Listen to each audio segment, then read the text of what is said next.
بسم اللہ الرحمن الرحیم۔ محترم ناظرین، السلام علیکم۔ انسان کی زندگی میں سب سے بڑا امتحان یہ ہے کہ وہ دولت اور آسائش کے باوجود اللہ کو یاد رکھے یا نہیں۔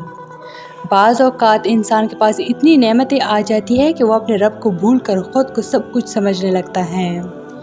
قرآن مجید نے ایسے انسان کی ایک مثال سورہ کہف میں بیان کی ہے، جسے دنیاوی دولت اور باغات عطا ہوئے، لیکن ناشکری اور غرور نے اسے ہلاک کی راہ پر ڈال دیا۔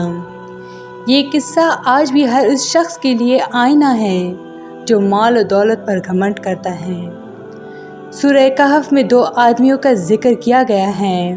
ان میں سے ایک کو اللہ تعالیٰ نے دنیاوی مال و دولت، باغات اور وسائل سے نوازا تھا، جبکہ دوسرے کے پاس زیادہ دولت نہیں تھی، لیکن ایمان اور توکل کی دولت سے مالا مال تھا۔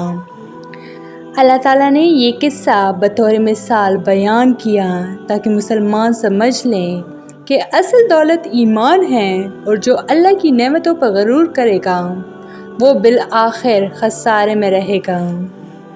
قرآن کے مطابق پہلے شخص کے پاس 2 بڑے باغ تھے، جن میں انگور اور کھجور کے درخت تھے، اور ان کے بیچ میں کھیتی باڑی بھی ہوتی تھی۔ ان باغوں کے درمیان نہریں بہتی تھیں جو ہر وقت تازہ پانی فراہم کرتی۔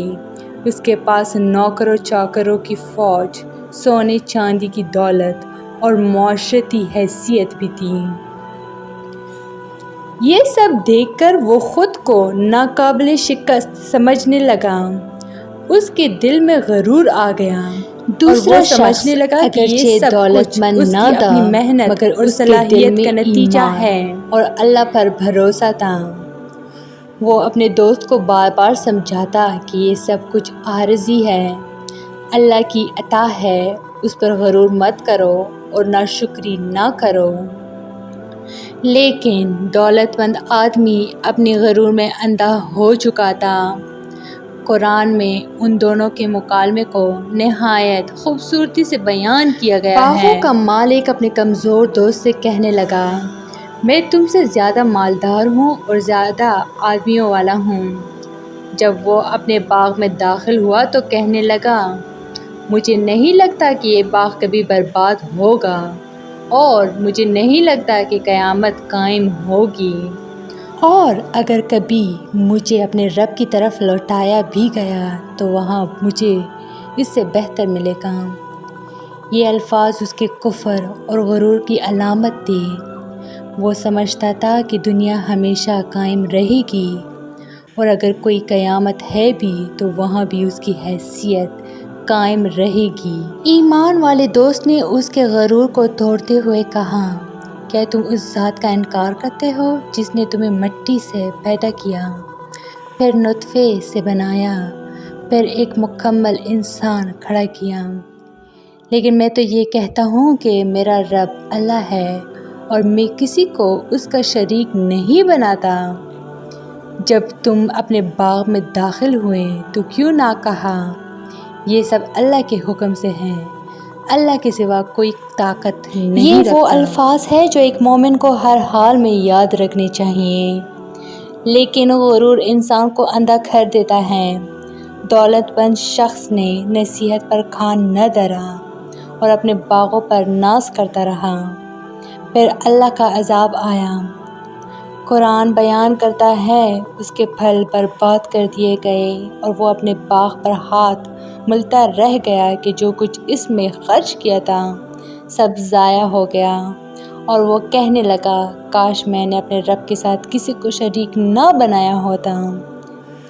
بارش اور طوفان کے نتیجے میں اس کے سرسبز باغ اجڑ گئے، نہ نہریں چلی، نہ کھیتی بچی، نہ درخت سلامت رہے۔ وہ شخص اپنے برباد باغ کے سامنے کھڑا حسرت و افسوس کرتا رہ گیا، لیکن اب پچھتاوے کا کوئی فائدہ نہ تھا۔ قرآن نے آخر میں فرمایا، وہاں اختیار صرف اللہ کا ہے جو سچا معبود ہے، بہترین بدلہ وہی دے سکتا ہے، اور انجام کا بھی وہی ہمیں بتاتی ہے کہ کائنات کا اصل مالک اللہ ہے۔ دنیاوی دولت، باغات، محلات اور طاقت سب ختم ہو جائے گی، لیکن اللہ کے لیے کیا گیا عمل باقی رہے گا۔ مال اور دولت پر غرور انسان کو اندھا کر دیتا ہے۔ باغوں کے مالک نے بھی یہی کیا اور اللہ کی پکڑ میں آ گیا۔ جب انسان کسی نعمت کو دیکھے تو کہنا چاہیے۔ یہ الفاظ شکر گزاری اور عاجزی کی علامت ہیں۔ جس کے پاس ایمان ہے وہی اصل میں کامیاب ہے۔ دولت والا شخص ایمان کے بغیر برباد ہوا، لیکن ایمان والا دوست کامیاب رہا۔ دنیا کی ہر چیز ختم ہو جانے والی ہے۔ باغ، دولت، محلات، سب کچھ عارضی ہے۔ اصل سرمایہ آخرت ہے۔ ایمان والا دوست اگر نصیحت نہ کرتا تو شاید غرور مزید بڑھ جاتا۔ ہمیں بھی ایسے دوست رکھنے چاہیے جو ایمان کی یاد دہانی کرائیں۔ آج بھی ہمیں اپنے ارد گرد ایسے لوگ ملتے ہیں جو دولت اور مقام پر فخر کرتے ہیں۔